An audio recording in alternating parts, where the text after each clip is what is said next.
আসসালামু আলাইকুম ওয়ারহমাতুল্লাহি ওয়াবারাকাতুহু। আজ যে গল্পটি আপনাদের সামনে তুলে ধরছি এটি শুধুমাত্র একটি সাধারণ কাহিনী নয়, এটি একটি বাস্তব ঘটনা যা এক ব্যক্তির জীবনে ঘটেছিল এবং যা তার সম্পূর্ণ অস্তিত্বকে বদলে দিয়েছিল। এই গল্পটি আমাদের শেখায় যে আমাদের প্রতিটি কাজ, প্রতিটি মুহূর্ত, প্রতিটি নিয়ত কতটা গুরুত্বপূর্ণ।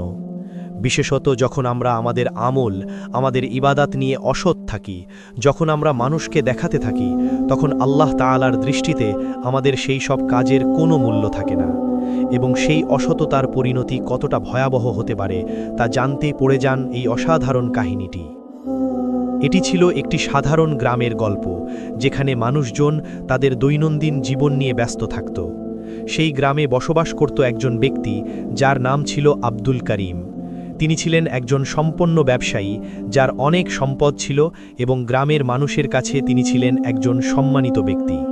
তার বাড়ি ছিল গ্রামের সবচেয়ে বড় এবং সুন্দর এবং তার পরিবার ছিল সুখী ও সমৃদ্ধ। কিন্তু আব্দুল করিমের মধ্যে একটি বড় সমস্যা ছিল যা তার সম্পূর্ণ ব্যক্তিত্বকে কলুষিত করে রেখেছিল। তিনি ছিলেন অত্যন্ত লোক দেখানো মানুষ। তার সমস্ত কাজ, তার সমস্ত আমল, তার সমস্ত দাতব্য কাজ সবকিছুই ছিল মানুষকে দেখানোর জন্য। যখন তিনি নামাজ পড়তেন তখন তিনি নিশ্চিত করতেন যে গ্রামের সবাই তা দেখুক। যখন তিনি দরিদ্রদের সাহায্য করতেন তখন তিনি জোরে জোরে ঘোষণা করতেন যাতে সবাই জানতে পারে তিনি কতটা দাতব্য মানুষ। তার প্রতিটি ভালো কাজের পেছনে ছিল মানুষের প্রশংসা পাওয়ার লালসা। আব্দুল করিমের এই অসততা সম্পর্কে গ্রামের মানুষ জানত না। বাহ্যিকভাবে তিনি ছিলেন অত্যন্ত ধার্মিক এবং উদার মানুষ। মসজিদে তার উপস্থিতি ছিল সর্বদা দৃশ্যমান, তার দাতব্য কাজ ছিল সবার জানা, তার নামাজের ধরন ছিল অত্যন্ত নিয়মিত এবং সুন্দর। কিন্তু আল্লাহ তাআলা তো সবকিছু জানেন। তিনি জানেন মানুষের প্রকৃত নিয়ত, তিনি জানেন কে সত্যিকারের আমল করছে এবং কে শুধু মানুষকে ধোঁকা দিচ্ছে। আব্দুল করিমের এই দোষটি তার জীবনে ধীরে ধীরে বিষের মতো ছড়িয়ে পড়ছিল। তার পরিবারের সদস্যরা তার এই মনোভাব সম্পর্কে অবগত ছিল, কিন্তু তারা কোনো কিছু বলতে পারত না। তার স্ত্রী অনেকবার তাকে সতর্ক করেছিলেন, তার ছেলেরা তাকে বুঝাতে চেষ্টা করেছিল, কিন্তু আব্দুল করিম তাদের কথা শুনতে রাজি ছিলেন না। তিনি বিশ্বাস করতেন যে তার কাজগুলি সঠিক এবং মানুষের প্রশংসা পাওয়া একটি স্বাভাবিক বিষয়। বছরের পর বছর এভাবে কেটে গেল। আব্দুল করিম তার লোক দেখানো আমলে নিমজ্জিত থাকলেন। তার সম্পদ বৃদ্ধি পেল, তার সামাজিক মর্যাদা আরও উন্নত হল এবং গ্রামের মানুষ তাকে আরও বেশি সম্মান করতে লাগল। কিন্তু আল্লাহ তাআলার দৃষ্টিতে তার অবস্থান ছিল ক্রমাগত নিম্নমুখী। তার প্রতিটি লোক দেখানো কাজ, তার প্রতিটি অসৎ নিয়ত, তার প্রতিটি মিথ্যা প্রদর্শনী সবকিছুই আল্লাহ তাআলার কাছে রেকর্ড হচ্ছিল।